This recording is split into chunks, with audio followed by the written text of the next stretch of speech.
Imagine, I wanted to make a will for my son to pass on to him everything I had acquired during my lifetime. But my lawyer wrote, "Don't include him, he's up to something." What I discovered ruined everything.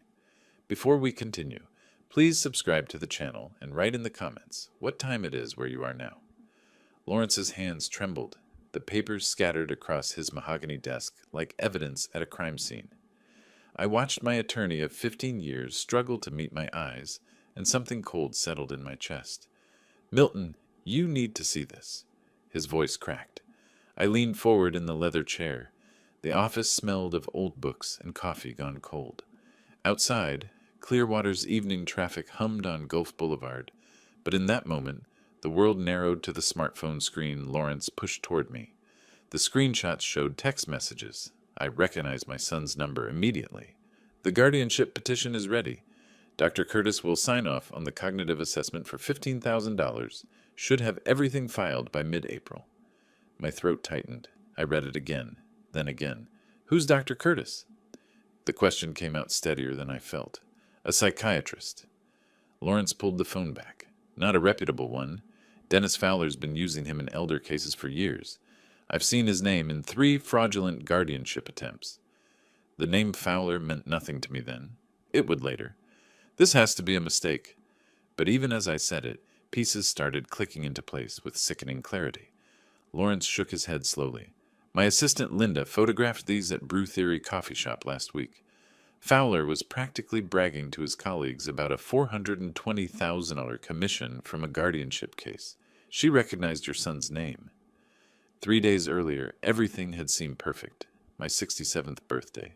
David had insisted on taking me to Harbor Lights, that expensive seafood place on Mandalay Avenue where tourists paid $45 for grouper and called it authentic Florida cuisine. Jessica wore a dress that probably cost more than my first car, and little Chloe bounced in her seat, coloring on the kids' menu with crayons the waitress provided.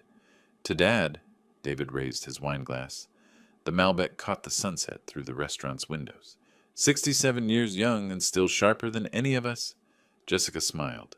That practiced smile I'd seen her use in her Instagram videos. "We're so lucky to have you, Milton." Chloe tugged my sleeve. "Grandpa, look, I drew our house." I'd studied the crayon drawing, a blue square with 4 stick figures. My chest had warmed. "That's beautiful, sweetheart. Is that you?" "That's me and Mommy and Daddy and you." She pointed to each figure. I'd looked at my son then, really looked at him. At 39, David had his mother's eyes but my stubborn jaw. We'd had our differences over the years, sure. What father and son didn't? But that night, watching him cut Chloe's salmon into bite-sized pieces, something in me softened. "I've been thinking," I'd said, setting down my fork. "It's time I got my affairs in order. Make things official." David's hand paused mid-cut. "Dad? A proper will, estate planning, all of it." I'd nodded toward Chloe. "Make sure everything goes where it should. To family." Jessica's eyes had lit up. "Oh, Milton, that's wonderful. It's so responsible of you to think ahead." "I want you to have it all, son." The words came easier than I'd expected. The house on Sunset Drive, the investments, everything I built. You're my only child. Who else would I leave it to? David had stood abruptly, walked around the table, and hugged me. The embrace felt genuine. "Thank you, Dad. That means everything." Jessica had touched my hand across the table. "We'll take such good care of things. You don't have to worry about anything." I'd ordered the key lime pie after that. We'd laughed when Chloe got whipped cream on her nose. David picked up the check, $273 with tip, and didn't even flinch. It was a good night. A perfect night. Now, sitting in Lawrence's office, that memory turned rancid. "Keep reading." Lawrence swiped to another screenshot. "Once we get guardianship, he'll be moved to Sunshine Senior Living. Already have preliminary agreement. $6,500 monthly, but worth it to keep him out of the way while we liquidate assets." Liquidate assets? Like I was already dead. "There's more." Lawrence pulled up a document. "This is a petition draft for emergency guardianship, filed under mental incapacity and danger to self. They're claiming you have dementia." "That's insane." The laugh that escaped me sounded hollow. "I run a tight ship. My finances are perfect. I don't even forget where I put my keys." "I know." Lawrence's expression darkened. Which is why this is fraud. They're shopping for a doctor who'll sign paperwork saying whatever they want, for a price. My hands gripped the chair arms. The leather creaked. My son is trying to declare me incompetent? Your son, your daughter-in-law, and their attorney, Dennis Fowler. Lawrence counted them off. It's a scheme, Milton. I've seen it before. They get control of your assets, claim they're managing your care, drain everything, and by the time anyone notices, the money's gone. The office walls seemed to close in. The framed law degree behind Lawrence blurred. I thought about David's hug at the restaurant, Jessica's hand on mine, Chloe's drawing of our family. Why would they? But I knew why. The BMW 7 Series David drove, Jessica's designer handbags, the rental house in Palm Ridge that cost more than most people's mortgage, the lifestyle that exceeded a car salesman's salary by several tax brackets. How long have you known? I asked. Linda came to me 4 days ago. I've been verifying everything since then. Lawrence pulled out another file. I wanted to be certain before I said anything. 4 days ago, the day after my birthday dinner. So when I came in today talking about finally making that will, I couldn't let you put David as beneficiary, not until we know the full extent of this. Lawrence met my eyes finally. Milton, if they succeed, you'll lose everything. Your freedom, your home, your autonomy. They'll have you declared incompetent, locked away somewhere, and spend your money faster than you earned it. Outside, the traffic light on Gulf Boulevard turned red. Cars stopped. The world kept moving while mine tilted sideways. What do I do? The question sounded small. I hated how small it sounded. Lawrence straightened his shoulders. We fight back. But first, we need information. Don't let them know you're aware. Act normal. I'll start gathering evidence. He paused. Can you do that? Pretend everything's fine? I thought about 39 years of birthdays. Teaching David to ride a bike on Clearwater Beach. His high school graduation. Walking him through basic finances when he bought his first car. The hope I'd carried that despite everything, despite the distance that had grown between us, we were still father and son. Yeah, I stood. My legs felt steady, even if nothing else did. I can do that. The drive home took 12 minutes. I counted every one. My house on Sunset Drive sat quiet, lights off except for the porch lamp I'd installed last summer, the one David had called unnecessary, and a waste of electricity. I sat in my truck in the driveway and remembered something else from recent months. Jessica asking about my memory. Had I repeated myself? David wondering if I'd considered getting checked out by a doctor. The casual suggestions about having someone help manage my accounts. They'd been building their case. The realization hit like cold water. This wasn't impulsive. This was planned. Methodical. They'd been working toward this for months, laying groundwork, establishing a narrative, and I'd almost handed them everything on a silver platter. The next morning arrived cold. I made coffee in my kitchen and watched the sunrise paint Clearwater pink through my window. My hands stayed steady as I poured. That surprised me. David called at 9:15. Hey, Dad, just checking in. His voice sounded cheerful. Too cheerful. How you feeling? Fine, son. Why wouldn't I be? A pause. No reason. Jessica and I were thinking about stopping by later. Maybe around 3? They never stopped by unannounced before. Sure, I'll be here. Great. See you then? I hung up and stared at my phone. Lawrence's warning echoed, Act normal. Don't let them know you're aware. They arrived at 3:02. Jessica carried a casserole dish covered in foil. David held Chloe's hand as they walked up my driveway, the perfect family portrait. We brought dinner. Jessica's smile was magazine bright. Chicken tetrazzini. Your favorite, right? I'd never mentioned liking chicken tetrazzini. That's thoughtful. While Jessica fussed in my kitchen, David wandered. His movements seemed casual, but I noticed. He glanced at the mail on my counter, picked up a bank statement, set it down, walked through my living room like he was measuring square footage. Place is looking good, Dad. He ran his hand along my bookshelf. You keeping up with maintenance, okay? The house is fine. Yeah, but at your age, he caught himself. I mean, it's a lot of house for one person. Ever think about downsizing? Downsizing. The word tasted bitter. Not particularly. Jessica emerged from the kitchen. Milton, where do you keep your insurance papers? I was thinking we should review your coverage. Make sure everything's current. My insurance was none of her business. In my office. I'll handle it. She exchanged a glance with David. Quick.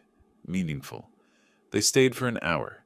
Jessica took photos of my kitchen, claiming she wanted to remember the tile pattern for her own remodel.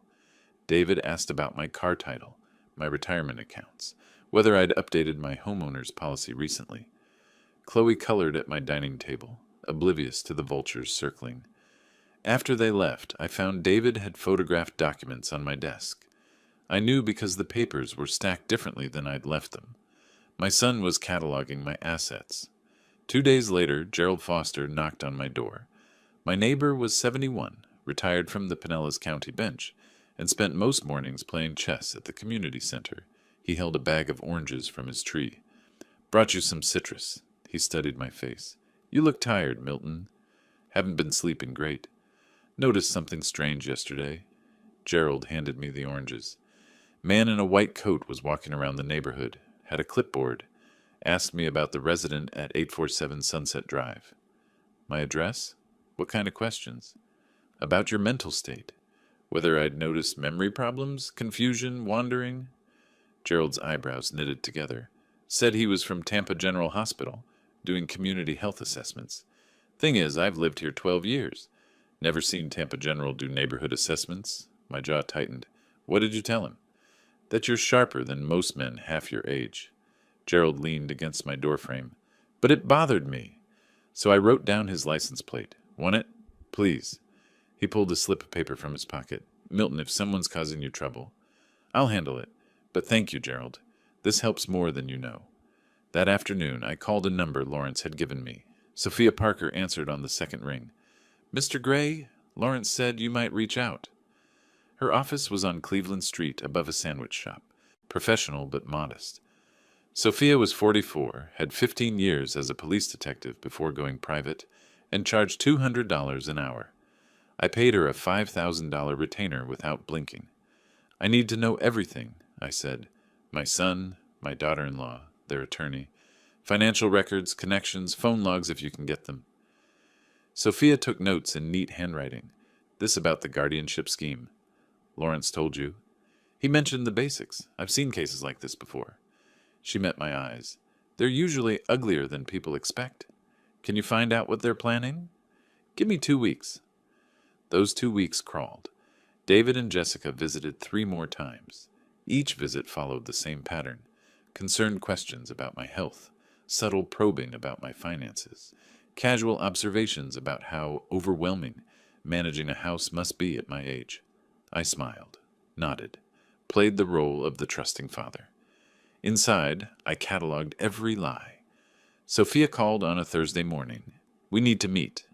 Her office smelled like coffee and printer ink. The file she spread across her desk was 2 inches thick. Your son has $180,000 in debt. Sophia slid over credit card statements. $47,000 on cards, $95,000 auto loan on that BMW 7 Series, and $40,000 lost in cryptocurrency last year. The numbers swam. How is he making payments? Barely. He's 3 months behind on the car. 2 cards are in collections. She pulled up another document.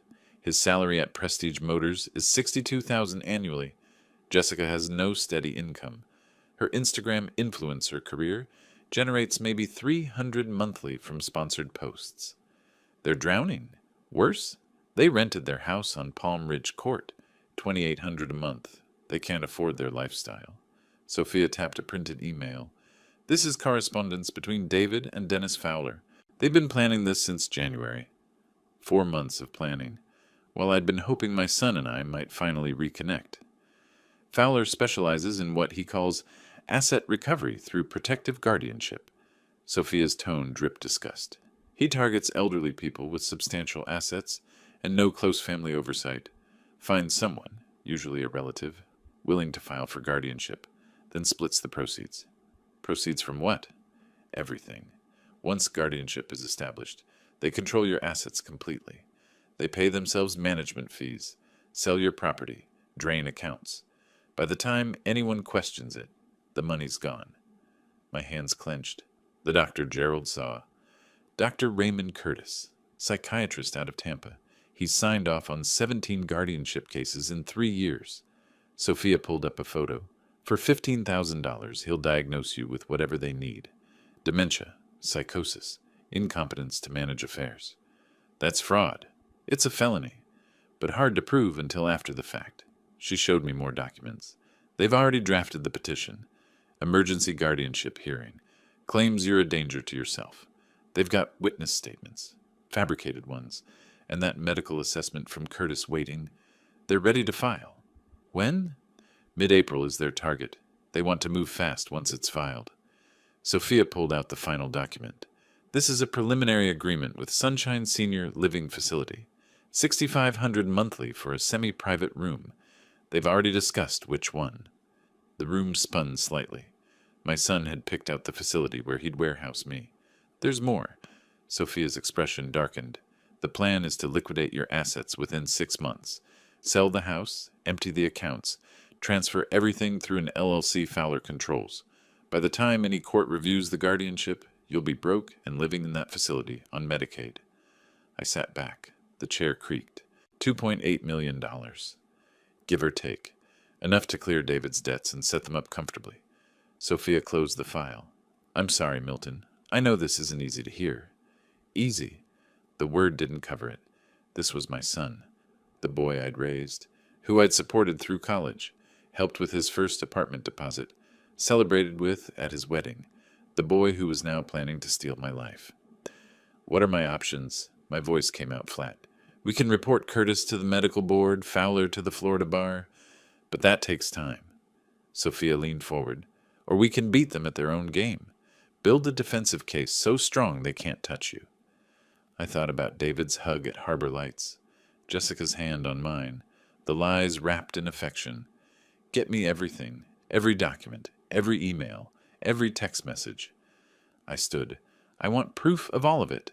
What are you planning? To make sure they never see a dime of my money. I paused at the door, and to make them regret ever thinking I was an easy mark. That evening, David called. Dad, Jessica wants to have you over for dinner Sunday. 6 o'clock work? I'll be there. Sunday arrived with clouds threatening rain. Their rental on Palm Ridge Court had a manicured lawn and a leased Mercedes in the driveway. Jessica answered, wearing heels and pearls for a casual family dinner. Milton, come in, come in. The house smelled like roasted chicken and desperation masked as domesticity. David poured me wine I didn't drink. We made small talk while Chloe showed me her schoolwork. Over dinner, Jessica struck. Milton, David, and I were talking. At your age, it's so important to stay on top of health issues. Her smile was practiced. Have you considered getting a full checkup? Cognitive assessment, that sort of thing? David nodded. Just to make sure everything's functioning well. Memory, decision-making. It's preventive care, really. They were setting the stage, building their narrative in front of witnesses, even if that witness was just a 6-year-old. I set down my fork, met Jessica's eyes. That's a thoughtful suggestion. Her shoulders relaxed slightly. In fact, I've been thinking about getting all my affairs in order. I smiled. The smile felt cold, even on my face. Health checkups, legal documents, financial reviews, making sure everything is exactly where it should be. David's smile flickered, just for a second. That's wonderful, Dad. We're happy to help with any of that. I'm sure you are, son. I stood. Thank you for dinner, but I should get going. Jessica walked me to the door. Think about that checkup, Milton. We just want what's best for you. I turned at the threshold, looked at her directly. I know exactly what you want, Jessica. Her smile froze. I drove home through the drizzle and called Lawrence from my truck. They're moving faster than we thought, I said. We need to move faster. What do you need? A plan. A real one. Rain tapped against my windshield. They want to destroy me? Fine. Let's see how they like being destroyed. Lawrence was quiet for a moment.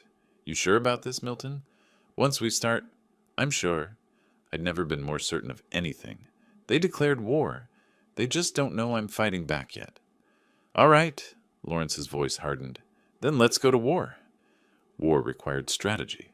Lawrence and I mapped it out over coffee the following week in his office conference room, the whiteboard filled with names, dates, legal statutes. First priority, medical documentation. Lawrence capped his marker.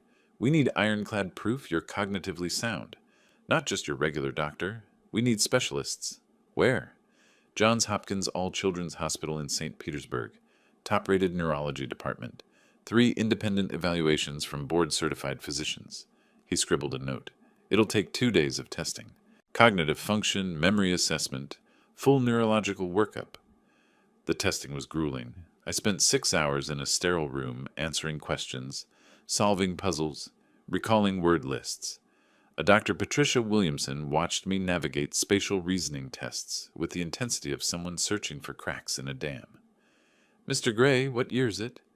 2025. Who's the current president? I answered correctly. Every time. The neuroimaging took another 4 hours. MRI, CT scan, the works. They charged my insurance $4,300. Worth every penny. Dr. Williamson delivered the results personally. Your cognitive function is exceptional for your age bracket. Memory retention tests at 96th percentile. No signs of dementia, Alzheimer's, or cognitive impairment of any kind. She handed me the official report. Whoever suggested otherwise was either mistaken or lying. Oh, they're lying, doctor. Trust me. The second move was financial protection.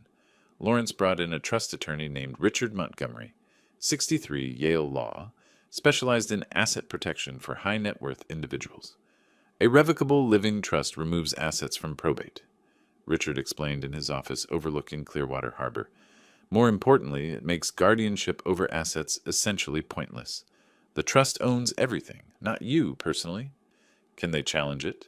They can try, but you're creating it while demonstrably competent. He gestured to my medical files stacked on his desk. These reports are dated, witnessed, comprehensive. Any court will recognize this trust as the legitimate wishes of a sound mind. We transferred everything. The house on Sunset Drive. Investment accounts with Raymond James totaling $1.9 million. My checking and savings at SunTrust, another $400,000. The proceeds from selling Little Scholars Daycare back in 2019, still sitting in a Vanguard fund at nearly $500,000. $2.8 million moved into the Milton Gray Revocable Living Trust with Lawrence Bennett as successor trustee. The paperwork took 3 days to finalize. The notary's stamp felt like a shield going up. Now what? I asked Lawrence. Now we gather ammunition. He pulled up Sophia's latest report on his laptop. Dennis Fowler has 3 formal complaints filed with the Florida Bar Association, 2 for mishandling client funds, 1 for fraudulent representation in a guardianship case. Why is he still practicing? The bar moves slow, but Sophia found something better. Lawrence turned the screen toward me. Linda Hayes, remember her? Fowler's former secretary who warned us? She's willing to testify. Fowler owes her $11,000 in back wages. She's got emails, recordings, everything. Meanwhile, David and Jessica accelerated their timeline. David called twice weekly now, each conversation peppered with concern. Dad, you sound tired. Are you sleeping okay? Fine, son. Maybe you should see someone, just to talk things through. I bit back the response I wanted to give. I'll consider it. The second week, Jessica messaged me on Facebook. A long, rambling note about family responsibility and making sure you're taken care of, and how they'd noticed changes in me. She suggested names of doctors. One was Dr. Raymond Curtis. I saved the message. Evidence for later. Gerald stopped by with more oranges and information. That man in the white coat came back. Talked to the Hendersons 3 doors down. Same questions about you. What did the Hendersons say? That you're the most organized person on the block, and they wish their own kids were half as responsible. Gerald studied me. Milton, what's going on? People trying to take advantage. I took the oranges. I'm handling it. If you need a character witness, I might. Thank you, Gerald. The trap closed tighter on a Tuesday afternoon. I was pruning the bougainvillea in my front yard when a silver Honda Accord pulled up. The man who stepped out wore khakis and a polo shirt with a Tampa Bay Veterans Association logo. Mr. Gray? Milton Gray? That's me. He extended a hand. Dr. Raymond Curtis. I'm doing complimentary health screenings for veterans in the area. Got about 15 minutes for a quick assessment. So this was their play. Free screening. Get me to say something they could twist. I smiled, shook his hand. Sure, doctor. Come on in. My phone was already recording in my shirt pocket. Lawrence had insisted I keep it ready. Voice-activated app. Stores everything to cloud backup. Dr. Curtis settled on my couch. Professional smile. Clipboard ready. This is just a basic cognitive wellness check, nothing invasive. Appreciate it. How old are you, Milton? 67. And you live alone? I do. He made notes. Any family nearby? My son and his family, about 10 minutes away. They check in on you regularly. Often enough. I kept my tone mild. Good, good. Family support is crucial. He leaned forward. Have you noticed any memory issues lately? Forgetting appointments, misplacing items, that sort of thing? Can't say I have. What about confusion? Times when you're not sure where you are or what day it is? Nope. His pen paused. Any difficulty managing finances? Bills, accounts, that type of thing? My finances are in perfect order. Of course, but sometimes people don't realize. He caught himself, started over. What I mean is, at your age, it's natural for things to become overwhelming. Many people benefit from having family help manage day-to-day affairs. There it was, the narrative. Dr. Curtis. I sat back. Who referred you to me? This is a community outreach program. Through the Veterans Association? That's correct. Interesting, I called them yesterday. They've never heard of you. His expression flickered, just for a second. There must be some confusion. No confusion on my end. I smiled. The smile didn't reach my eyes. But I appreciate you stopping by. I'll make sure to mention this visit to my attorney. Curtis stood quickly. Well, if you're not interested in the screening... Oh, I'm very interested. Just not in the kind you're offering. I walked him to the door. Tell Dennis Fowler that Milton Gray isn't as easy to fool as he thought. The color drained from Curtis's face. He left without another word. His Honda peeled away from the curb faster than necessary.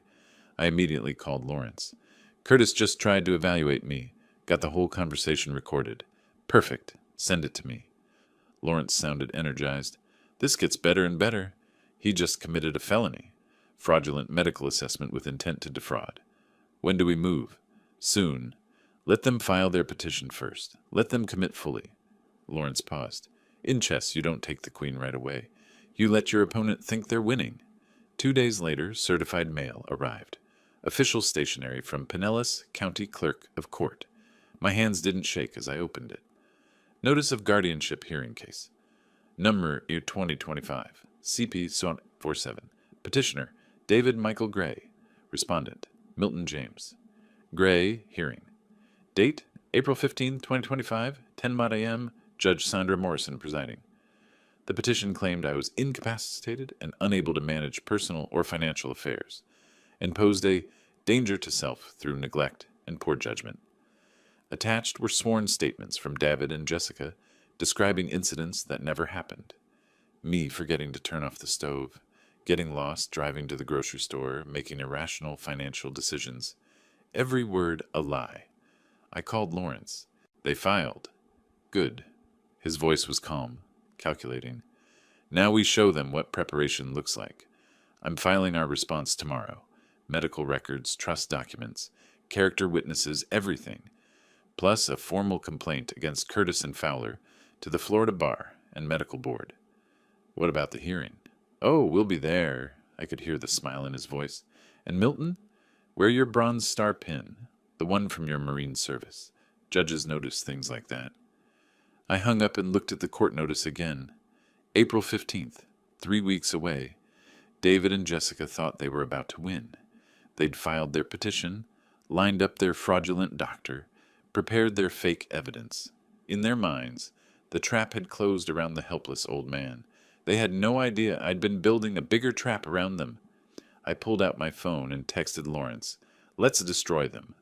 His response came immediately, "With pleasure." 3 weeks felt like 3 years. April 15th arrived with cloudless skies and temperatures pushing 85 degrees. I dressed carefully that morning, navy suit, white shirt, the Bronze Star pin on my lapel. The pin caught sunlight as I checked my reflection. Lawrence had arranged everything. We arrived at the Pinellas County Courthouse on Court Street 30 minutes early. The building's limestone facade looked imposing in the morning heat. Lawrence met me at the entrance with two other attorneys, Jonathan Pierce and Rachel Hartman, both from his firm. 3 lawyers? I raised an eyebrow. They brought their ammunition. We're bringing an arsenal. Lawrence adjusted his briefcase. Jonathan handles elder law. Rachel specializes in fraud cases. Trust me. We took seats in courtroom 4B. The room smelled like old wood and air conditioning struggling against Florida humidity. Judge Sandra Morrison's bench dominated the space, empty for now. David and Jessica arrived 10 minutes later. Dennis Fowler walked between them like a shepherd guiding sheep. David wore a suit that probably cost more than he could afford. Jessica had on a black dress, somber, appropriate for someone concerned about family. They saw me and David's step faltered. "Dad!" He attempted a smile. "Didn't expect you to fight this, didn't you?" I kept my voice neutral. Dennis Fowler inserted himself between us. Mid-50s, slicked back hair, expensive watch. "Mr. Gray, I am Dennis Fowler, representing your son. This proceeding is really in your best interest. We all want. I know exactly what you want, Mr. Fowler." I didn't blink. "And you're not getting it." His jaw tightened. "We'll see what the court decides." They took seats across the aisle. Jessica whispered urgently to David. Her hands moved in sharp, nervous gestures. David stared straight ahead, that fake confidence evaporating like morning dew. The bailiff called the courtroom to order. Judge Morrison entered, late 50s, steel gray hair, expression that suggested she'd heard every lie imaginable and believed none of them. Case number 2025, CP Intimo 7, David Michael Gray, petitioner, seeking guardianship over Milton James Gray. Respondent. She surveyed the room. "This is a preliminary hearing to determine if emergency guardianship is warranted. Mr. Fowler, you may proceed." Dennis stood. His opening statement painted me as a confused old man in decline. He referenced the statements from David and Jessica, the forgotten stove, the getting lost, the concerning financial decisions. He mentioned Dr. Curtis's preliminary assessment, suggesting cognitive impairment. "Your Honor, Mr. Milton Gray requires immediate protection from his own deteriorating faculties. His son, out of love and concern, seeks only to ensure his father's safety and well-being." The performance was polished, practiced. Jessica dabbed at her eyes with a tissue. David nodded gravely at appropriate moments. Judge Morrison turned to our side. "Mr. Bennett?" Lawrence stood. 3 other attorneys stood with him. The synchronized movement had impact. "Your Honor, this petition is not about protecting Mr. Gray. It's about exploiting him." Lawrence's voice carried through the courtroom. "The petitioner and his attorney have engaged in systematic fraud, evidence fabrication, and conspiracy to commit financial elder abuse under Florida Statute 825-103. Dennis shot to his feet. "Your Honor, that's a serious allegation. Then perhaps you should have thought twice before making it so easy to prove." Lawrence pulled a document from his briefcase. "I'm submitting comprehensive medical evaluations from Johns Hopkins All Children's Hospital, dated 3 weeks ago. 3 board-certified physicians independently assessed Mr. Gray's cognitive function. All 3 concluded he shows no signs of impairment, dementia, or incompetence." He handed the report to the bailiff. Judge Morrison's expression sharpened as she read. "Furthermore," Lawrence continued, "I have here a recording of Dr. Raymond Curtis attempting to conduct a fraudulent assessment of Mr. Gray." He pressed play on a laptop. My voice filled the courtroom. "Dr. Curtis, who referred you to me?" Curtis's recorded response. "This is a community outreach program. Through the Veterans Association." "That's correct." "Interesting. I called them yesterday. They've never heard of you." The silence after the recording was absolute. David's face went pale. Jessica's tissue froze halfway to her eyes. Dennis Fowler looked like he'd swallowed something sharp. Judge Morrison leaned forward. "Is Dr. Curtis present?" "No, Your Honor. He's currently under investigation by the Florida Department of Health." Lawrence smiled thinly. "We filed a formal complaint yesterday. Turns out Dr. Curtis has signed 17 questionable guardianship assessments in 3 years, each for a fee of $15,000. "Your Honor," Dennis tried to interject, "I'm not finished." Lawrence pulled out more documents. "Mr. David Gray currently carries $180,000 in debt. Credit cards, auto loans, cryptocurrency losses. His income as a car salesman is $62,000 annually. He cannot sustain his current lifestyle and is 3 months behind on major payments. He laid out the credit reports. The numbers glared under courtroom lights. His motive for this guardianship is simple: access to his father's $2.8 million estate. Mr. Fowler stands to receive 15% as consultation fees, approximately $420,000. Jessica's hand flew to David's arm. Her whisper carried, "You told me this would work." "Mrs. Gray," Judge Morrison's voice cut like steel, "you'll have your chance to speak, if called." Lawrence wasn't done. He presented the trust documents next. 3 weeks ago, Mr. Gray, while demonstrably competent, established a revocable living trust. All assets have been transferred, even if this court granted guardianship over his person, which it should not. There are no assets to manage. They're protected by trust instrument. Dennis Fowler's expensive watch caught the light as his hands gripped the table.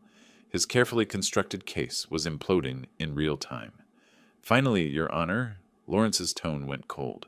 "Mr. Dennis Fowler has 3 pending complaints with the Florida Bar Association. 2 for mishandling client funds, 1 for fraudulent representation in a previous guardianship case.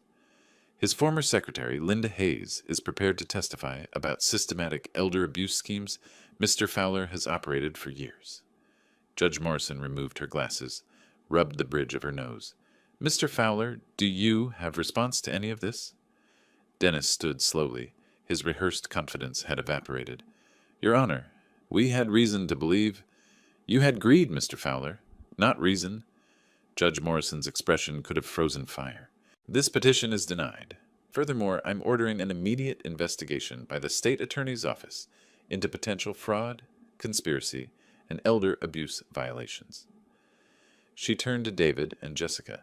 "Mr. and Mrs. Gray, you attempted to defraud your own father through false testimony and fabricated evidence. I suggest you secure different legal counsel because Mr. Fowler is about to have problems of his own." The gavel struck. The sound echoed. David sat frozen. His face had gone from pale to gray. Jessica burst into tears, real ones this time, born of panic rather than performance. Dennis Fowler gathered papers with shaking hands, already calculating his defense strategy. Outside the courtroom, David caught up to me in the hallway. "Dad, please, I can explain—" "Explain what?" I turned to face him. "Explain how you planned to declare me incompetent? How you were going to warehouse me in Sunshine Senior Living for $6,500 a month while you sold my house? How you were going to spend my money before I was even declared legally incapable? It wasn't supposed to." He stopped, started again. "Jessica," she said. "Don't blame your wife for your greed, David." My voice stayed level, ice-cold level. "You wanted my money more than you wanted a father. Congratulations. You got neither." Jessica pushed past him, mascara running in black rivers down her cheeks. "This is your fault. You said it was foolproof. You said he'd never know." "Keep it together," David hissed at her. "Keep it together?" Her voice rose to a pitch that turned heads. "We just lost everything. The judge said fraud. Do you understand what that means?" They argued in whispers that weren't whispers. Lawrence touched my elbow. We should go. As we walked away, I heard David call out, "Dad, wait." I didn't turn around. That evening, Dennis Fowler received certified mail from the Florida Bar Association. Emergency disciplinary hearing scheduled. License suspension pending investigation. Dr. Raymond Curtis received a visit from FBI agents. Turns out Medicare fraud carries federal charges. And me? I sat on my porch on Sunset Drive, watching the sun set over Clearwater, and felt nothing but cold satisfaction. The war had just begun. They'd fired the first shot back in January when they started plotting. I'd just fired back, and my aim was better. The fallout moved faster than Florida summer storms. Within 48 hours of the hearing, Dennis Fowler received notice of emergency license suspension from the Florida Bar. The investigation Lawrence had triggered expanded beyond our case.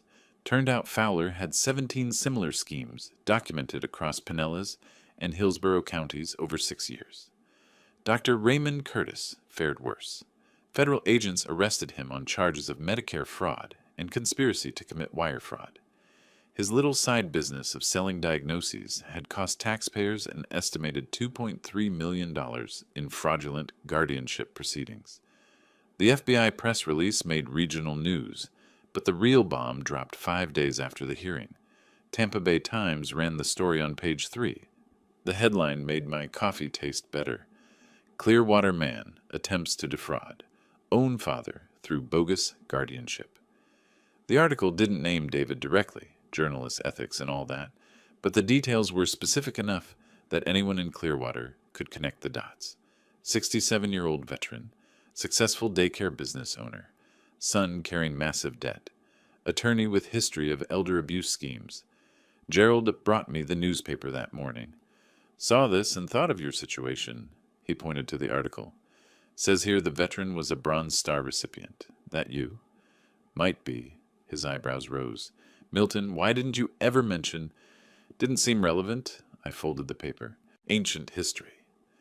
Not so ancient if someone tried to steal from you because they thought you were an easy target. Gerald settled into my porch chair without invitation. You know what the community center's saying? I can imagine. Henderson's figured it out, they told the Johnsons. Now everyone's talking. He shook his head. Your son's reputation's finished in this town. I felt a flicker of something, not quite guilt, maybe recognition that I'd gone nuclear when a smaller bomb might have worked.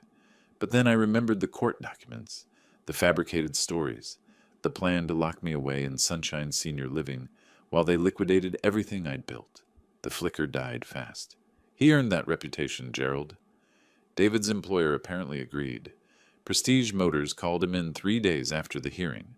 The sales manager, a guy named Tom Rodriguez, had fielded complaints from customers who'd read between the lines in the newspaper article.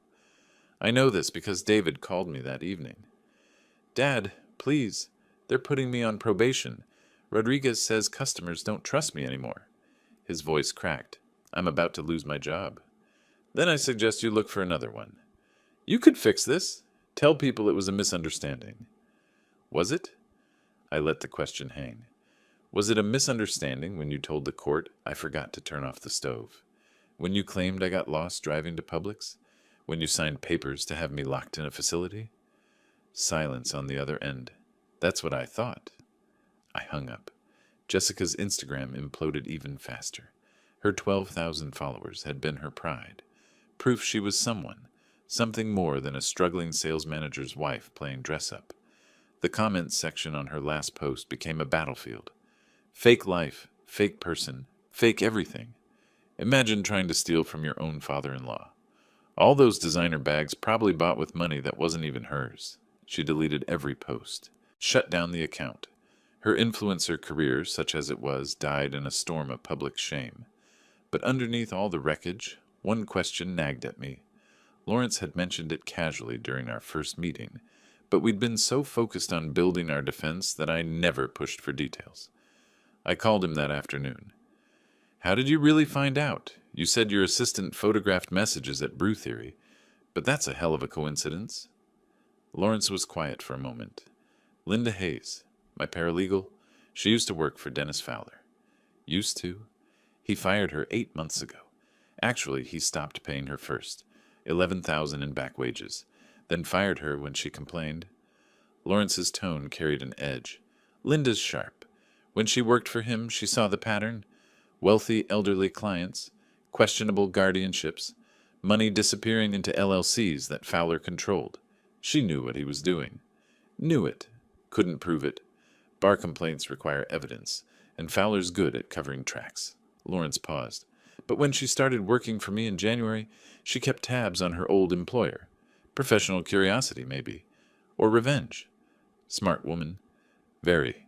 She was having coffee at Brew Theory last month when Fowler came in with 2 colleagues. They sat 3 tables away. Fowler was practically crowing about his biggest score yet, a guardianship case worth $420,000 in fees. I could picture it. Arrogant lawyer celebrating before the victory was secured. Linda heard your son's name? David Gray. She remembered you from when you'd called my office about estate planning last year. Lawrence's voice tightened. She took photos of Fowler's phone when he left it on the table to use the restroom. Got screenshots of the whole text chain with David. Then she brought them to you. That same day, told me everything. Lawrence exhaled. That's when I sent you that message. Don't include him in the will. He's planning something. The pieces clicked into place. A fired secretary with a grudge, a careless attorney celebrating too early, a paralegal smart enough to connect dots. I owe Linda Hayes my life savings, I said quietly. She'd probably settle for that 11,000 Fowler owes her. Lawrence's smile carried through the phone. But I've got better news. The Bar Association is investigating those wages too. She'll get paid plus penalties. After I hung up, I sat on my porch and thought about chains of events. If Fowler had paid Linda, if she hadn't been in that coffee shop, if she hadn't recognized David's name, if Lawrence hadn't warned me, I'd have signed over everything. My son would have declared me incompetent. I'd be in a facility right now, drugged and docile, while David and Jessica burned through 39 years of my work. The cold rage that had sustained me through the hearing crystallized into something harder, more focused. They didn't just try to steal my money. They tried to steal my mind, my dignity, my freedom. They were willing to destroy me completely. I called Lawrence back. I want to file a civil suit. Against whom? David, Jessica, both of them. My jaw set. Emotional distress. Fraud. Attempted financial exploitation. Whatever applies under Florida law. That's escalation, Milton. The criminal investigation might be enough. It's not enough. I cut him off. They need to understand there are consequences. Real ones. Financial ones. Lawrence considered this. How much? $500,000. He whistled low. That'll bankrupt them. They were planning to bankrupt me and pretend it was love? I watched a pelican circle over Clearwater Bay in the distance. Fair's fair. I'll draft the complaint tomorrow. The lawsuit notification arrived at David's rental house via certified mail 1 week later. I knew because he called immediately, voice shaking somewhere between rage and panic. $500,000? Are you insane? Am I? I kept my tone conversational. That's what you wanted from me. Seems proportional. Dad, we're sorry. We made a mistake. You can't. I can. I am. I paused. You know what's funny, David?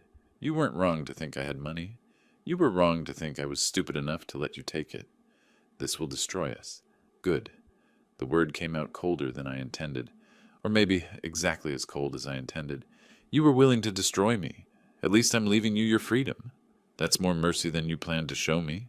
He tried pleading, bargaining, finally threatening, though what he thought he could threaten me with after everything remained unclear.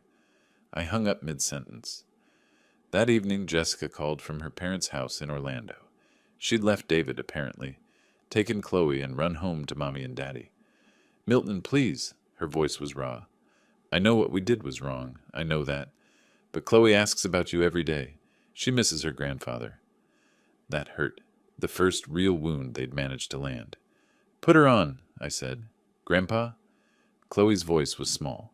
6 years old and caught in the middle of adult wars. Hey, sweetheart. You being good for Grandma and Grandpa? Yes. When can I see you? My throat tightened. Soon, Chloe. I promise. Soon. After I hung up, I sat in the silence of my house on Sunset Drive and wondered if winning felt this hollow for everyone. Lawrence filed the civil complaint the next morning, $500,000 plus legal fees. The process server found David at Prestige Motors during his lunch break. Apparently, he threw up in the parking lot after reading it. Gerald reported this detail with the guilty pleasure of someone who enjoys good gossip. Tom Rodriguez told the Hendersons that David's probably getting fired. Can't have an employee who scares customers and vomits outside the dealership. Sounds like David's having a rough week, I observed. Sounds like David earned a rough week. Gerald studied me. You doing okay with all this? Was I? I'd won the battle. Protected my assets, exposed their fraud. My son was imploding professionally and personally. His wife had left him. His reputation was ruined. Criminal charges loomed. Now civil bankruptcy threatened. I'm fine, I said. Gerald didn't look convinced, but he didn't push. That night, I dreamed about teaching David to ride a bike. He was 7, skinny kid with scraped knees and determination. I'd held the seat steady while he pedaled, running alongside until he found his balance. When he finally rode on his own, he'd looked back at me with pure joy. "I did it, Dad. Did you see?" I woke up angry. Angry at him for making me remember when he was good. Angry at myself for caring. The war wasn't over, but the next phase was about to begin. Sophia called 3 weeks later with news that made my morning. "Found something interesting in David's financial records." I settled into my kitchen chair. "I'm listening." "That BMW 7 Series he drives, loan application shows he claimed annual income of $98,000. Papers rustled on her end. His actual W-2 from Prestige Motors shows $62,000. That's fraud. Gets better. He listed the car's value at $115,000. Kelley Blue Book puts that model at $87,000 max.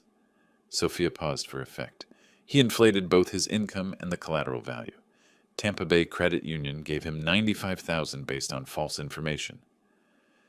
I remembered something then.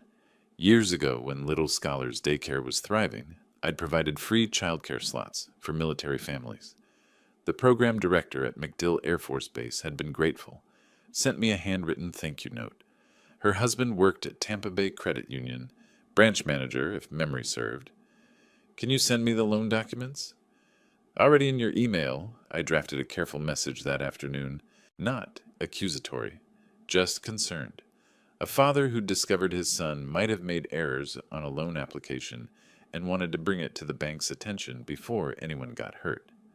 I hit send and waited. Tampa Bay Credit Union's fraud department moved faster than I expected. Within 5 days, David received a certified letter demanding full loan review and documentation of income claims. The bank gave him 10 business days to provide proof or face immediate acceleration.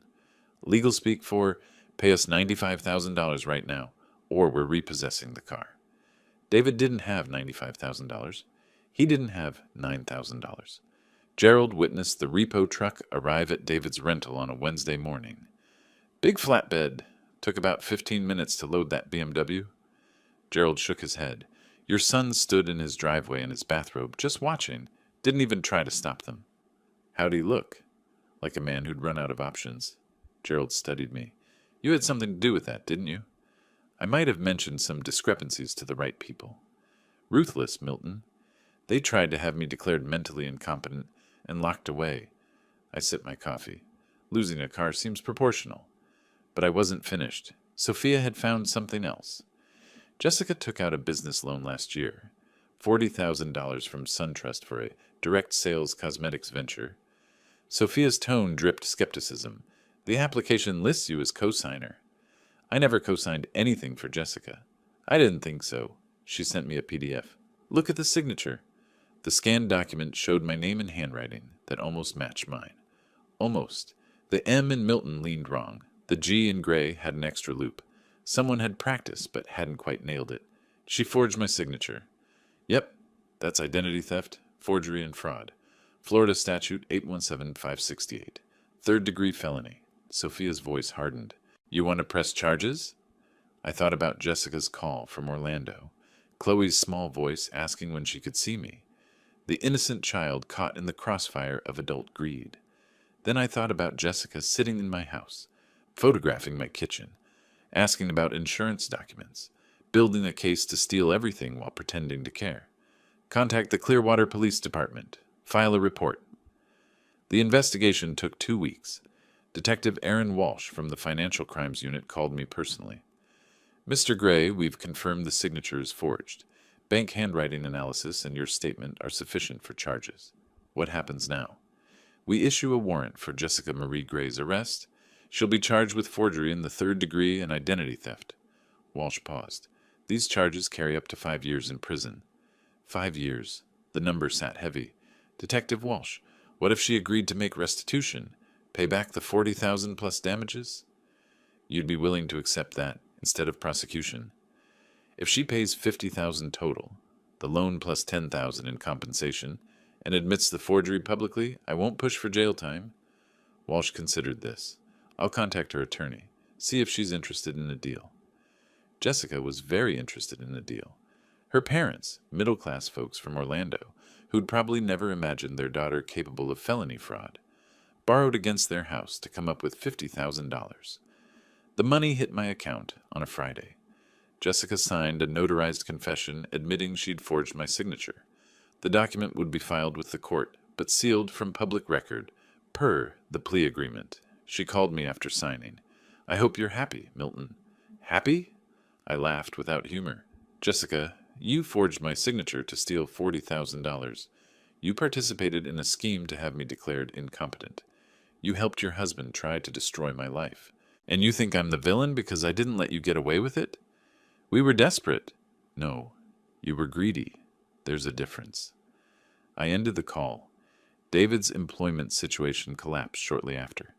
Tom Rodriguez at Prestige Motors had given him chances.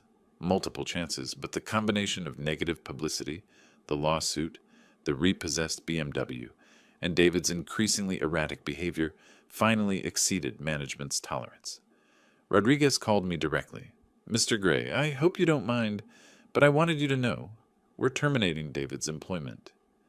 "That's your decision, Tom. Customers specifically requested not to work with him. One guy actually said, 'I don't want to buy from someone who tried to steal from his own father.'" Rodriguez sighed. "I sympathize with family situations, but this is business." "I understand. For what it's worth, I'm sorry you're going through this." After I hung up, I felt a strange emptiness. Victory kept tasting like ash. Gerald brought more news within days. Moving truck showed up at David's place. He's leaving Palm Ridge Court. Where's he going? Studio apartment on Missouri Avenue. Saw the listing, $950 a month. Rough neighborhood. Gerald's expression held something like pity. "Your son's fallen pretty far. From a $2,800 rental with a leased Mercedes to a $950 studio in the sketchy part of Clearwater. From $62,000 a year to unemployment. From married to separated, possibly divorced. He built that fall himself, Gerald. I just removed the safety net he thought I'd provide." But Gerald's next information hit differently.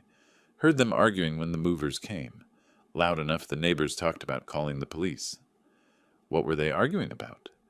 Jessica blaming David for everything. David blaming Jessica for finding Dennis Fowler.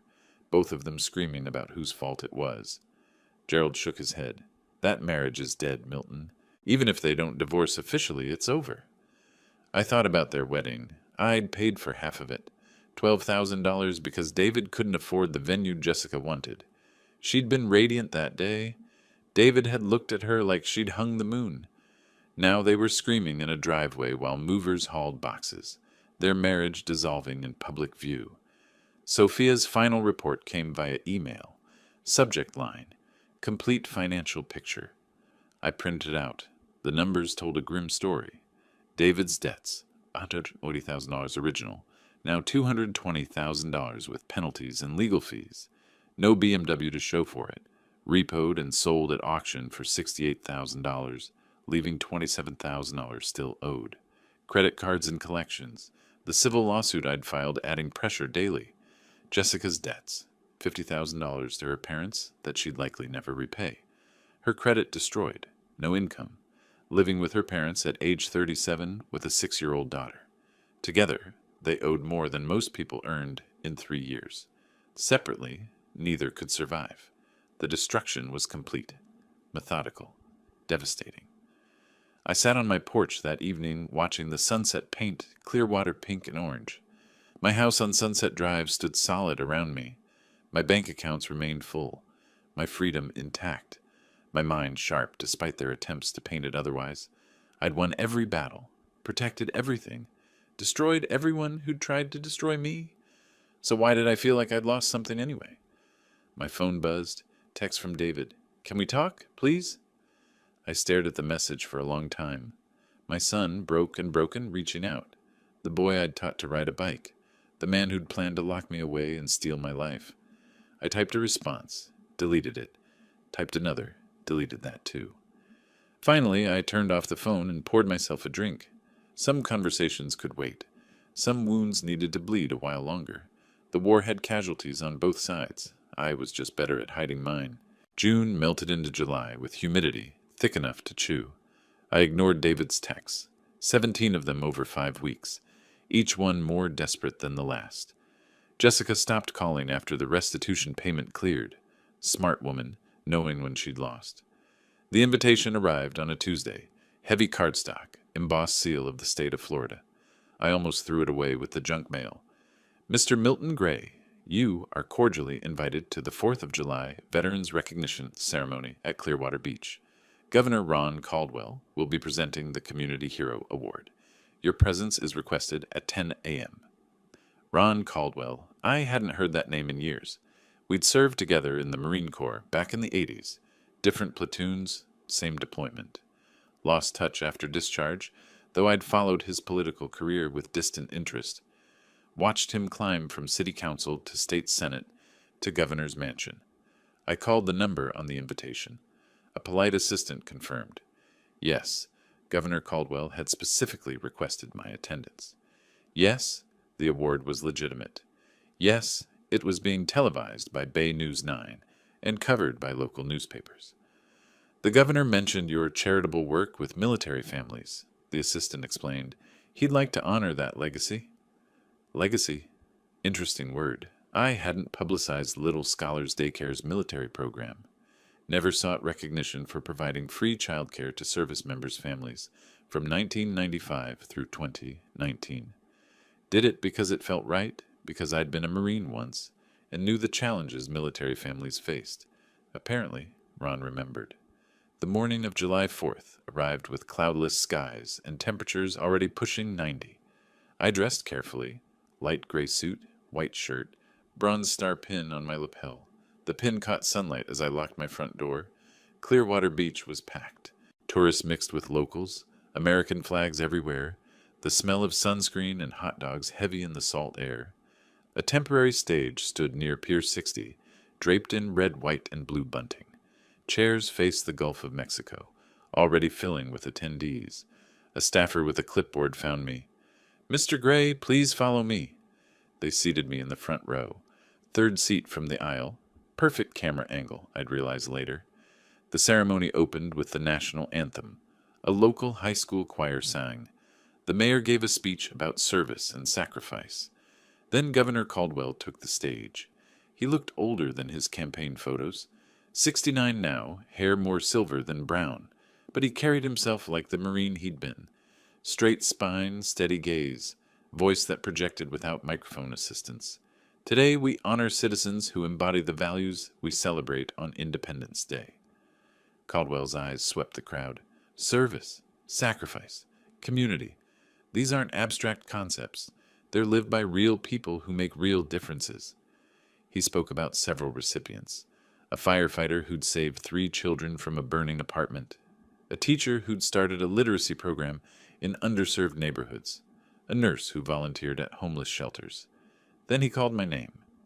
Milton James Gray served 15 years in the United States Marine Corps, including deployment to the Middle East, where he earned the Bronze Star for valor under fire.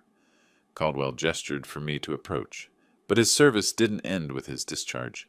In 1995, Milton opened Little Scholars Daycare with a mission: provide quality childcare to working families, with free services for military personnel. I walked to the stage. The audience applauded. Camera flashes popped. Caldwell shook my hand, leaned in close. "Good to see you again, Milton. Still kicking, I see." "Still kicking, sir." He turned back to the microphone. "I know this man personally. We served together. Milton Gray is someone who understands that freedom isn't free, and community isn't built by people who only take." He handed me a framed certificate and a medal on a blue ribbon. "This is the Florida Community Hero Award. It's given to citizens who exemplify selfless service. Milton, on behalf of the state of Florida, thank you." More applause. More cameras. A reporter from Tampa Bay Times asked for a statement. I kept it brief. Honored to be recognized. Grateful for the opportunity to serve. Military families deserve our support. The ceremony concluded with another anthem and a flyover by Coast Guard helicopters. People congratulated me as the crowd dispersed. Old clients from Little Scholars Daycare approached with stories about how the free childcare had saved them during deployments, during hardships. "Gerald found me near the parking area. Didn't know you were a war hero, Milton." "I'm not a hero. I just did my job." "Bronze Star says different." He gripped my shoulder. "Proud to know you." But the real impact happened later.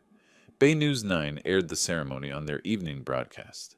The segment lasted 4 minutes. Showed Caldwell's speech, my handshake with the governor, brief interview clips. David and Jessica saw it. I know because Jessica's mother called me that night from Orlando. Mr. Gray, this is Patricia Henderson, Jessica's mother. Her voice was tight, professional. My daughter just watched the news coverage of your award ceremony. Did she? She had no idea about your military service, or your connection to the governor, or the scope of your charitable work. A long pause. She's sitting here crying, Mr. Gray. Says she never knew who you really were. She never asked, Patricia.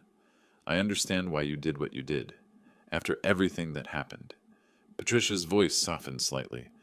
But my granddaughter saw her grandfather on TV being called a hero, and she can't understand why she's not allowed to see him. That hit harder than intended.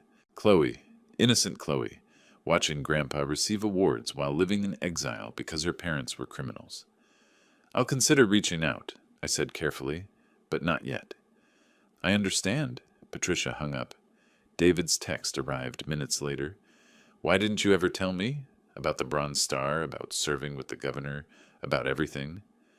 I stared at the message. So many possible responses. I chose the simplest. You never asked who I was. You only cared what I had. 2 days after the ceremony, Amanda Foster approached me at Brew Theory Coffee Shop. Gerald's daughter, the journalist. 34, sharp eyes, notebook always ready. Mr. Gray, I'd like to interview you for an article I'm writing. She slid into the chair across from me. It's about elder abuse through fraudulent guardianship schemes. Recent high-profile case here in Clearwater brought attention to the issue. Recent high-profile case, I repeated dryly. Amanda smiled slightly. Dad told me a little. Told me you might have insights. She opened her notebook.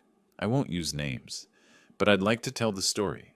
How these schemes work, how they target veterans and elderly citizens, how families sometimes become predators. Why me? Because you fought back and won. Most victims don't. Most end up in facilities, assets drained, families destroyed. Her expression hardened. I want people to understand this isn't rare. It's systematic. And it's happening to people like you. Decorated veterans, successful business owners, sharp minds and aging bodies. I agreed to the interview. Spent 2 hours walking her through the mechanics of guardianship fraud without naming David or Jessica directly. The facts were specific enough that anyone who'd followed local news could connect the dots. The article ran in Tampa Bay Times on July 15th, front page of the Metro section. When family becomes the enemy, one veteran's fight against guardianship fraud. Amanda had done her homework. The piece detailed Florida's guardianship laws, cited statistics on elder abuse cases, interviewed lawyers and advocates. My story wove through it, anonymous but unmistakable. Bronze Star recipient, successful businessman, son with massive debts, attorney with history of fraudulent cases, medical diagnosis purchased for $15,000. The article mentioned the governor's July 4th ceremony without naming me directly, but the timing was obvious. Anyone reading could figure it out. Clearwater's community wasn't large. Word spread like wildfire through dry grass. Gerald reported reactions with the gleeful energy of someone who enjoyed seeing justice served. The Hendersons won't talk to your son if they see him at Publix.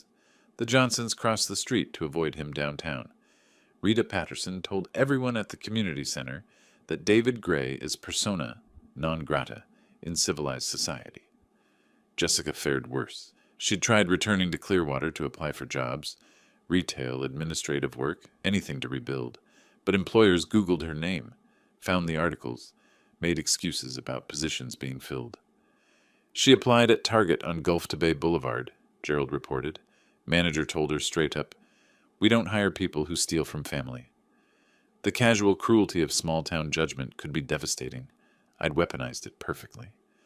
David left another voicemail. His voice sounded hollow. "Dad, I get it. You won. We lost. The whole town knows we're garbage. Jessica's parents won't even look at me. I'm living in a $900 studio delivering pizzas for DoorDash. You destroyed us completely." A pause, heavy breathing. "I deserved it. I know that. But watching you on TV, hearing the governor talk about your service, realizing I never knew my own father," his voice cracked. I was so focused on what you had that I never saw who you were. That's on me. All of it. I listened to the voicemail 3 times. Felt nothing but cold satisfaction mixed with something uncomfortably close to sadness. That evening, I sat on my porch on Sunset Drive and thought about wars. Real ones, where I'd earned that bronze star. Metaphorical ones, where I'd destroyed my only son. In real war, there were rules. Geneva Conventions. Lines you didn't cross. This war had no rules. They'd tried to steal my mind, my freedom, my dignity. I'd responded by taking their money, their jobs, their reputation, their marriage. Fair trade, some might say. But Gerald's question echoed, "You doing okay with all this?" Was I? I'd protected everything I owned. Proven I wasn't the easy target they'd assumed. Made them understand that underestimating the old man was a fatal mistake. The cost was a son who delivered pizzas in shame, a daughter-in-law blacklisted from employment, a granddaughter who asked why Grandpa didn't love her anymore. My phone buzzed. Another text from David. "Please, can we just talk?" I turned off the phone and watched the sun set over Clearwater Bay, painting the sky in shades of red that looked too much like blood. Desperation makes people stupid. David proved this 3 weeks after the ceremony, when Lawrence received a legal filing that made him laugh out loud over the phone.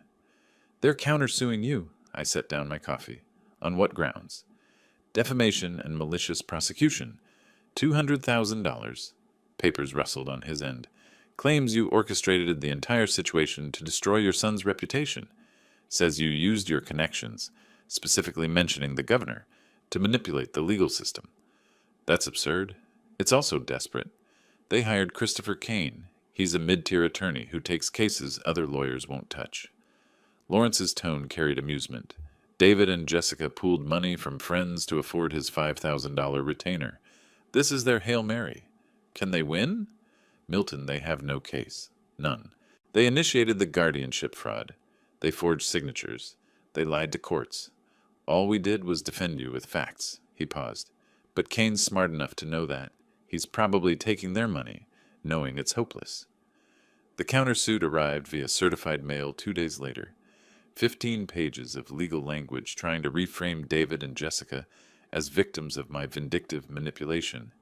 It claimed I'd systematically destroyed their livelihood and weaponized the legal system for personal revenge. Reading it felt surreal. They'd tried to have me declared insane and locked away. Now they were claiming I was the aggressor. Gerald found it hilarious. "They're saying you're the bad guy? The man they tried to rob?" He shook his head. "That takes nerve."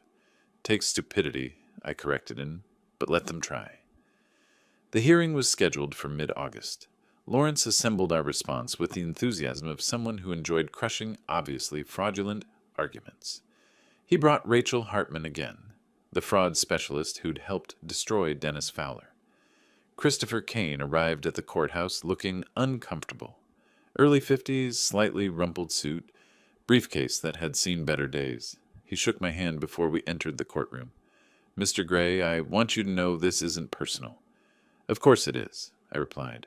"It's $5,000 personal." His expression flickered. "I'm representing my clients to the best of my ability."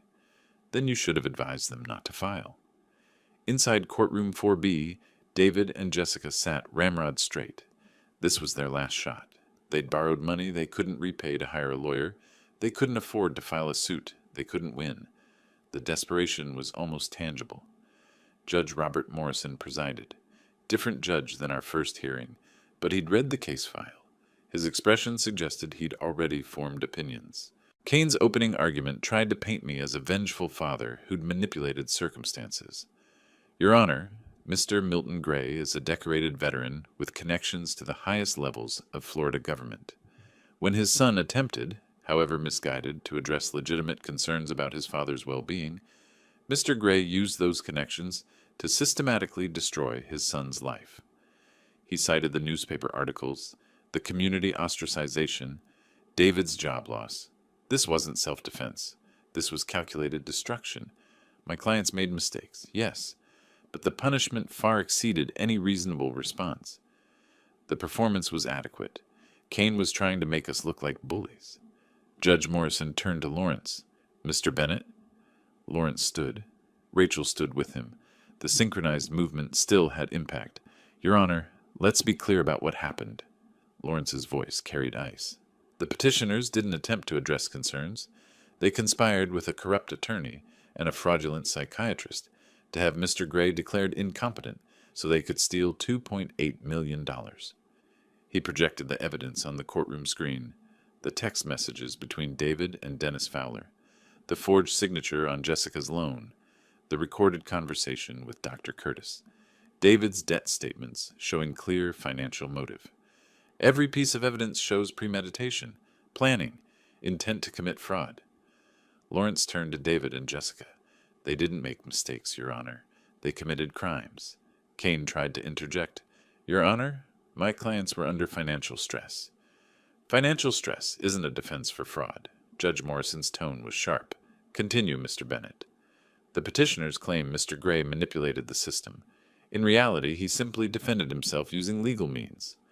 Lawrence pulled up the trust documents. He established financial protections while demonstrably competent. He gathered evidence of actual crimes. He reported those crimes to appropriate authorities. Nothing he did was improper. Rachel added her analysis. Florida Statute 825.103 specifically addresses exploitation of elderly persons. The petitioners violated this statute. Mr. Gray's response wasn't revenge. It was justice. Kane looked like he wanted to sink through the floor. David stared at the table. Jessica's hands trembled. Judge Morrison removed his reading glasses. Mr. Kane, your clients attempted to defraud an elderly veteran through a guardianship scheme. When that failed, they're now claiming he's the villain for protecting himself. Your Honor, they're willing to apologize. I don't care if they're willing to apologize. The judge's expression could have frozen water. This countersuit is frivolous. Worse, it's offensive. Your clients committed documented fraud, and now they're wasting this court's time claiming the victim is at fault. The gavel struck. Countersuit dismissed. Furthermore, I'm awarding Mr. Gray an additional $15,000 in sanctions for having to defend against this baseless claim. Kane's shoulders slumped. David's face went ashen. Jessica made a sound somewhere between a sob and a gasp. Court adjourned. Outside, Kane approached me in the hallway. Mr. Gray, I apologize for wasting your time. Your attorney was right. I should have advised them not to file. But you took their money anyway. I did. He looked genuinely ashamed. For what it's worth, your son and daughter-in-law just learned an expensive lesson about knowing when to quit. They emerged from the courtroom minutes later. Jessica's mascara ran in familiar black rivers. David moved like a zombie. $515,000. Jessica's voice was shrill. We owe you $515,000 now. How are we supposed to... Shut up. David's response was flat. Dead. Just shut up. Don't tell me to shut up. This was your idea. Your father. Your stupid plan. My idea? David rounded on her. You found Dennis Fowler. You pushed for this. You're the one who said it would work. Because you said your father was a pushover. You said he'd never fight back. Jessica's voice rose to a pitch that echoed off courthouse walls. You told me he was just some old man with money. I didn't know he was a war hero who had the governor's personal phone number. David's composure finally shattered. How was I supposed to know any of that? Maybe by asking. Maybe by caring about who your father actually was instead of just what he had. The fight continued as they walked toward the parking structure. Their voices carried, drawing stares from lawyers and courthouse staff. The public disintegration of their marriage played out for anyone interested enough to watch. Lawrence touched my elbow. We should go. The check arrived from the court administrator 10 days later. $515,000. Original judgment plus sanctions. I stood in my kitchen on Sunset Drive, holding the check, feeling nothing resembling victory. The number was large enough to be meaningful, small enough to know I'd never actually collect it. David didn't have $500,000. Neither did Jessica. This was a moral victory at best. I opened a drawer and pulled out an old photograph. David at 7 years old, gap-toothed smile, holding up a fish we'd caught at Fort DeSoto Park. He'd been so proud. I'd helped him reel it in, watched his face light up with joy. I caught it, Dad. Did you see? I'd seen. I'd been there for that moment and thousands of others. First steps. First day of school. high school graduation, his wedding day. Where had that boy gone? When did the man who'd hug his father at Harbor Lights transform into someone who'd plot to steal his freedom? More importantly, when had I decided the appropriate response was total destruction? Gerald found me on the porch that evening. Heard the countersuit got tossed. Added 15,000 to their debt. Good. Gerald settled into his usual chair. Though I have to say, Milton, you've been thorough. David's unemployed, living in a studio, drowning in debt, and now his wife's left him. Jessica's blacklisted from employment in 3 counties. Their marriage is over. Their reputations are destroyed. They tried to destroy me first. They did. No argument there. Gerald studied me carefully. But you're not celebrating. You're sitting here alone, holding old photographs. So I'll ask again, you doing okay with all this? Was I? I'd protected my assets, proven my competence, exposed fraud, maintained my freedom, everything I'd set out to do. But victory tasted like ashes mixed with regret. The photograph in my pocket showed a 7-year-old who'd loved his father. That boy was gone. The man who'd replaced him was broken, bitter, and bankrupt. I'd broken him. Methodically. Effectively. Completely. I'm fine, I told Gerald. He didn't believe me. I didn't believe me. That night, David's number appeared on my phone. I almost didn't answer. Hello? Dad? His voice was hoarse, defeated.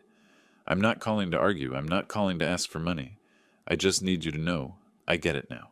I understand what I tried to do to you. I understand why you fought back. A long pause. I deserved everything you did to me. I said nothing.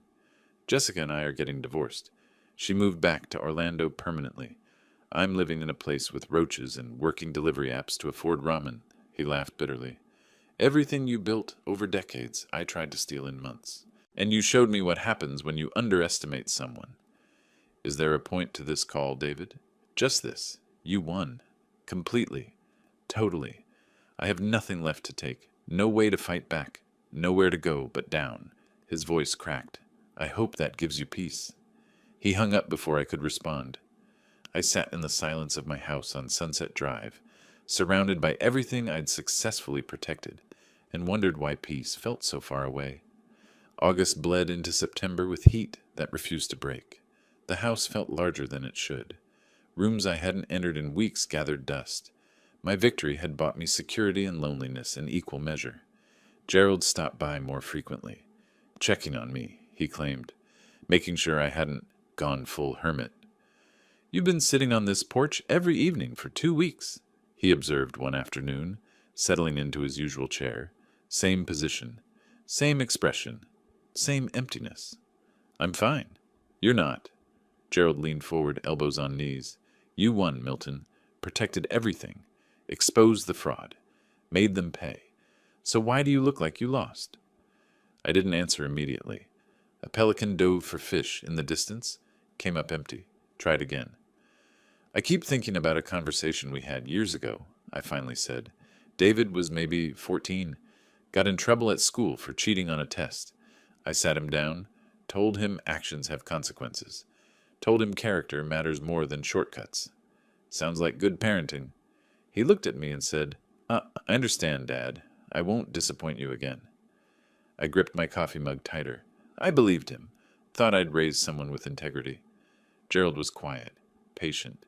Now he's living in a 950 studio on Missouri Avenue, delivering DoorDash orders to survive, drowning in debt he'll never escape. I met Gerald's eyes. I did that. Methodically.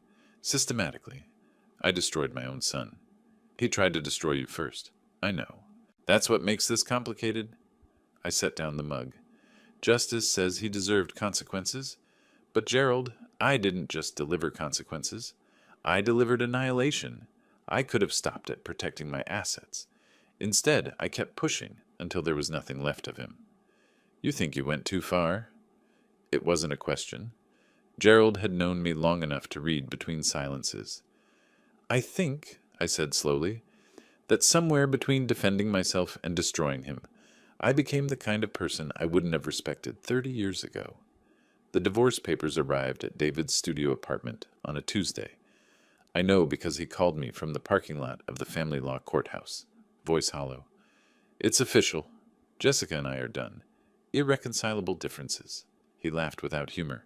That's what they call it when your marriage implodes because you tried to steal from your father. David, she's already gone. Moved to Orlando last week. Took Chloe. I get supervised visitation twice a month if I can afford the drive. His breathing was ragged. I'm 39 years old, Dad. Divorced, unemployed, living in a place where the shower doesn't drain right and my neighbor deals drugs. This is what I built with my choices. What do you want me to say? Nothing. There's nothing to say. A long pause. I just thought you should know. The family you raised is officially dead. You won. He disconnected. Gerald brought news 2 days later. Saw your son making a delivery on Cleveland Street. DoorDash uniform, thermal bag, the whole setup. He shook his head. Looked rough, Milton. Really rough. How rough? Lost weight, dark circles, driving a beat-up Toyota Corolla that probably should have failed inspection. Gerald's expression softened. He looked like a man who's given up. I thought about that. David delivering pad thai to strangers, probably earning $1,800 a month if he worked 70-hour weeks, barely covering rent, utilities, the crushing debt that would follow him forever. He earned that situation, I said, but the words felt hollow. Did he, though? Gerald challenged. He earned consequences. Question is whether he earned complete destruction. There's a difference between justice and revenge, Milton. Justice restores balance. Revenge just creates more damage. Before I could respond, my phone rang. Unknown Orlando number. I almost didn't answer. Mr. Gray? This is Patricia Henderson, Jessica's mother. We spoke briefly before. I remember. I'm calling about Chloe. Patricia's voice was careful, measured. She's struggling, Mr. Gray. Asks about you constantly. Doesn't understand why Grandpa doesn't call, doesn't visit, doesn't want to see her. My chest tightened. Her parents made mistakes. Terrible mistakes. But Chloe is 6 years old and innocent. Patricia paused. She drew a picture yesterday at school. Family portrait. You know who she included? I waited. You. Not her father. You. The teacher asked why Daddy wasn't in the picture, and Chloe said, because Daddy made Grandpa sad. Patricia's voice cracked slightly. She thinks this is all her fault somehow, that if she'd been better, you wouldn't have left. The words hit like physical blows. Chloe. Innocent Chloe, who'd done nothing wrong except be born to terrible parents. Can I speak with her? She's at school, but I can have her call you tonight. Patricia hesitated. Or you could come visit. She'd love that. She keeps asking when she can see you.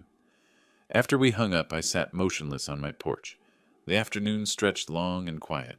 Gerald had left, sensing I needed space to think. I'd spent months building the perfect revenge, protected my assets, exposed fraud, destroyed reputations, bankrupted enemies, won every battle, claimed every victory. But Chloe was collateral damage. An innocent child who missed her grandfather, who didn't understand adult wars, who thought she'd somehow caused this rift. My phone rang that evening. Patricia's number. Grandpa? Chloe's voice was small, hesitant. Hey, sweetheart. Why don't you come see me anymore? Did I do something bad? The question cut deeper than any legal filing ever had. No, Chloe. You didn't do anything bad. You're perfect. Then why don't you love me? My throat closed. I do love you. Very much. Then why are you gone? She started crying. Mommy and Daddy fight all the time, and Daddy doesn't live with us anymore, and you don't call, and I miss you so much. I closed my eyes, saw her at 3 years old, laughing as I pushed her on swings at the park. At 4, helping me water plants in my garden. At 5, proudly showing me her kindergarten drawings. At 6, caught in the crossfire of adult stupidity and greed. Chloe, listen to me. None of this is your fault, not one bit. The grown-ups made mistakes, but I'm still your grandpa, and I still love you. Really? Really. And I want to see you too. When? Hope flooded her voice. When can you come? I looked around my house on Sunset Drive, the fortress I'd successfully defended, the empty rooms, the victory that tasted like defeat. Soon, sweetheart. Very soon, I promise. After Chloe hung up, I sat in darkness and thought about costs. David had tried to steal $2.8 million. In response, I'd taken his job, his marriage, his reputation, his future, and inadvertently his daughter's sense of security.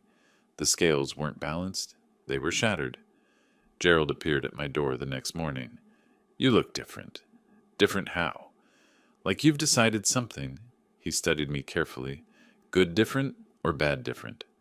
"I don't know yet." I grabbed my keys. "But I need to drive to Orlando. See my granddaughter." "What about David? What about him?" "You going to talk to him? Offer a truce?" I considered this. David was broken, probably beyond repair. Our relationship was damaged in ways that might never heal. But Chloe was innocent, and somewhere in my crusade for justice, I'd forgotten that not every casualty was justified. "I don't know," I admitted, "but I can't keep punishing her for her parents' sins. That's not justice. That's just cruelty." Gerald smiled. "Now you're thinking clearly." "Am I? I destroyed my son, Gerald. Completely. Maybe permanently. That's not something you come back from." "Maybe not. But you can stop making it worse." Gerald gripped my shoulder. "Justice was protecting yourself. Everything after that was revenge. The question is whether you're ready to stop." I thought about David's voicemail, the brokenness in his voice, the admission of guilt and acceptance of consequences. I thought about Jessica, blacklisted from employment, living with her parents at 37. I thought about Chloe, who just wanted her grandfather back. I protected what was mine, I said quietly, but in the process I lost what mattered. So what now? Now I try to figure out if anything can be salvaged. I walk toward my truck, starting with my granddaughter. The rest, I don't know. Maybe some things can't be fixed. Gerald watched me pull out of the driveway. "Milton." I stopped, rolled down the window. "Revenge is easy. Forgiveness is hard. But only one of them lets you sleep at night." The drive to Orlando took 90 minutes. I spent every minute wondering if I'd pushed too far, if justice had turned into something uglier, if winning meant anything when it cost you everyone you loved. Patricia answered the door. "She's been waiting by the window for an hour. Wouldn't eat breakfast. Is David—" "David doesn't know you're coming. Jessica called him yesterday, told him she thought you and Chloe should reconnect. He didn't object. I think he's too broken to fight anything anymore." Before I could respond, small footsteps thundered down the hallway. "Grandpa!" Chloe crashed into my legs with the full force of a 6-year-old who'd missed someone desperately. I picked her up, felt her arms wrap around my neck, and for the first time in months, something in my chest loosened. "I missed you so much," she whispered into my shoulder. "I missed you too, sweetheart." She pulled back, looked at my face with serious eyes. "Are you going to go away again?"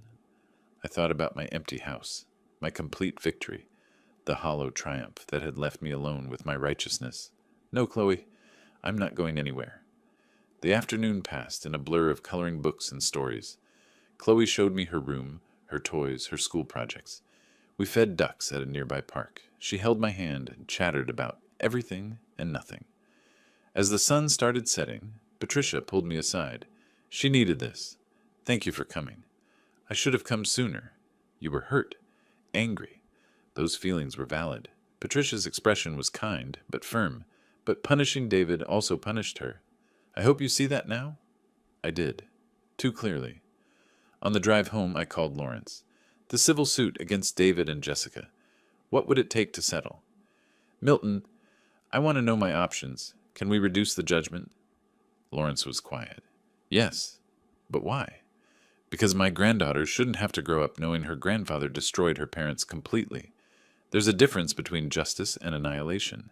I'm learning that difference about 6 months too late." "What are you proposing?" "I don't know yet. But the war needs to end, before there's nothing left to salvage." Lawrence drafted the settlement proposal 3 days later.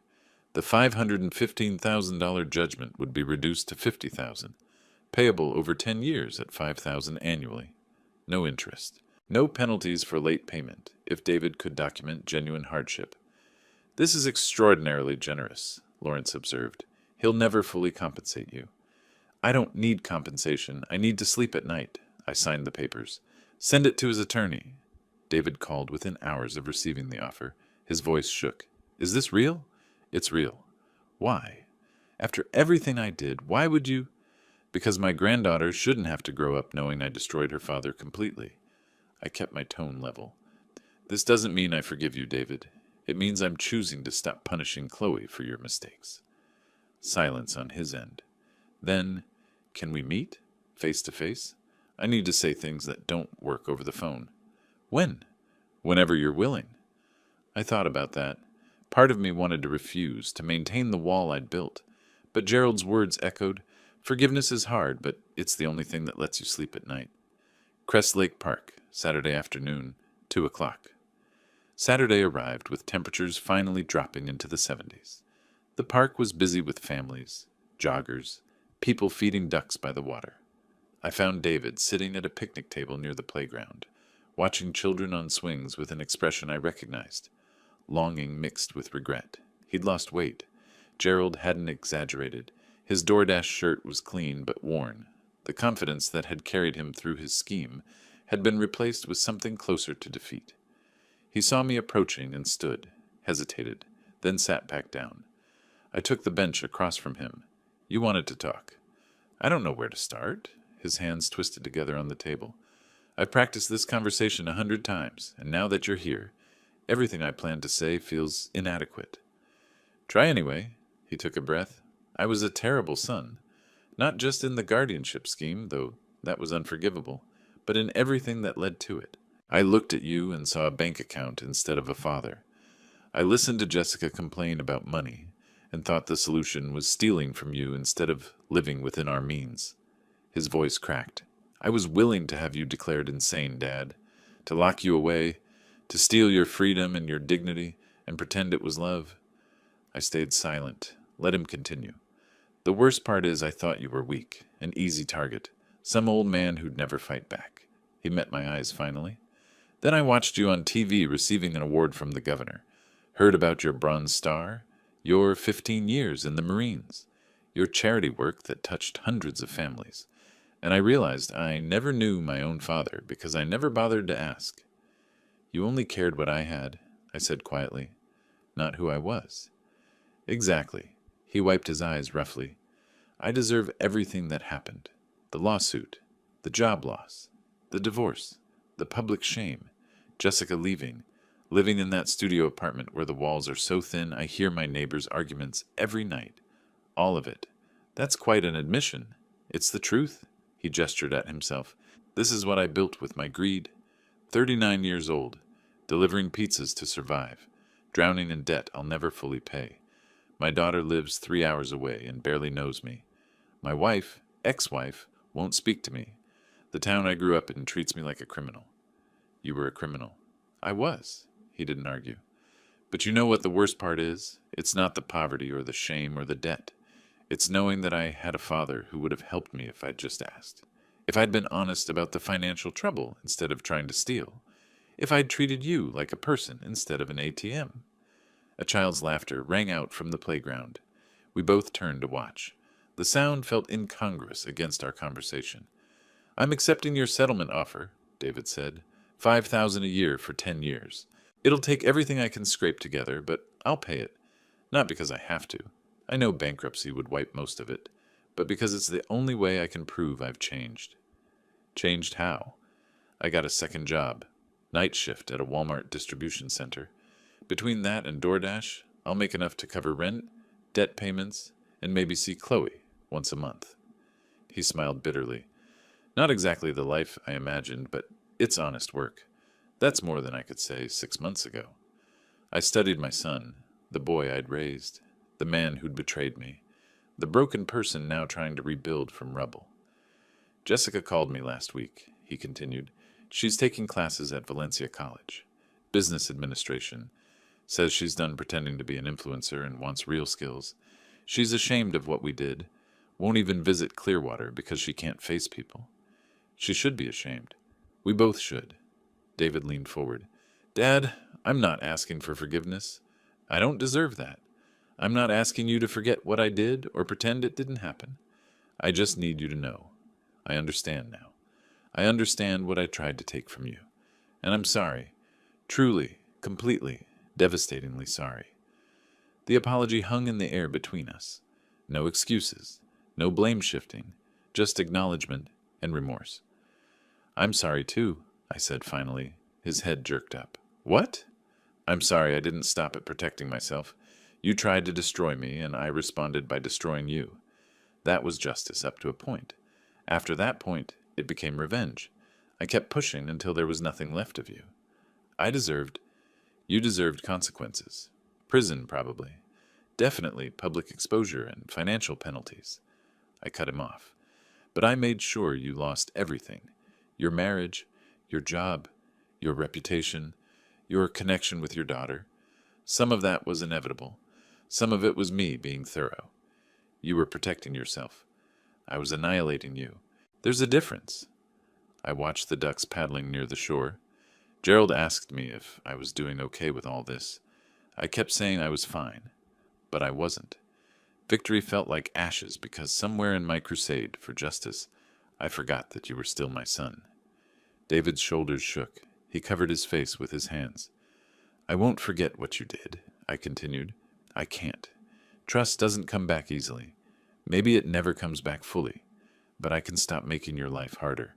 I can reduce the debt to something manageable. I can let you rebuild. Why? His voice was muffled by his hands. Because Chloe asked me why I don't love her anymore. Because she thinks your mistakes are her fault. Because I'd rather be her grandfather than your executioner. He lowered his hands. Tears streaked his face. I don't know how to make this right. You don't. Not completely. Some things can't be fixed. I stood. But you can stop making it worse. Pay the $50,000 over 10 years. Be honest. Work hard. Be a better father to Chloe than you were a son to me. I will, I promise. Don't promise me. Prove it. I started to walk away, then turned back. David, one more thing. Yeah? The next time you're in Clearwater to see Chloe, you can come by the house. Not to visit. Not to rebuild what we had. Just to pick up some things I've been holding for you. Baby pictures. Your mother's jewelry she wanted you to have. Things that belong to you. His expression crumbled.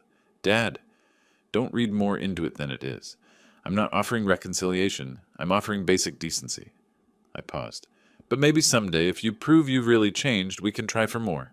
Someday, not today.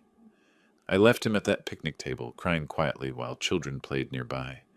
Gerald found me on my porch that evening. How'd it go?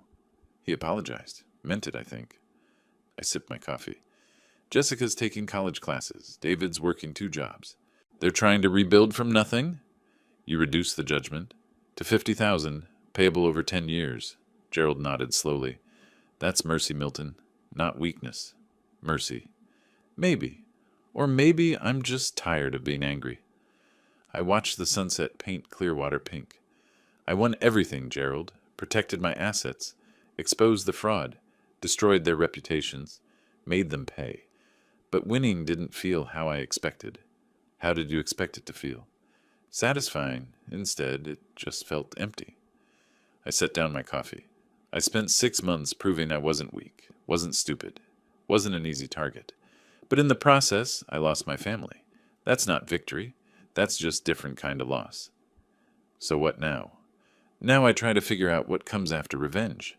Lawrence tells me Dennis Fowler's serving 18 months in federal prison for the guardianship schemes. Dr. Curtis got 5 years for Medicare fraud. The people who tried to destroy me are facing consequences. And David? David's paying his debt. Slowly.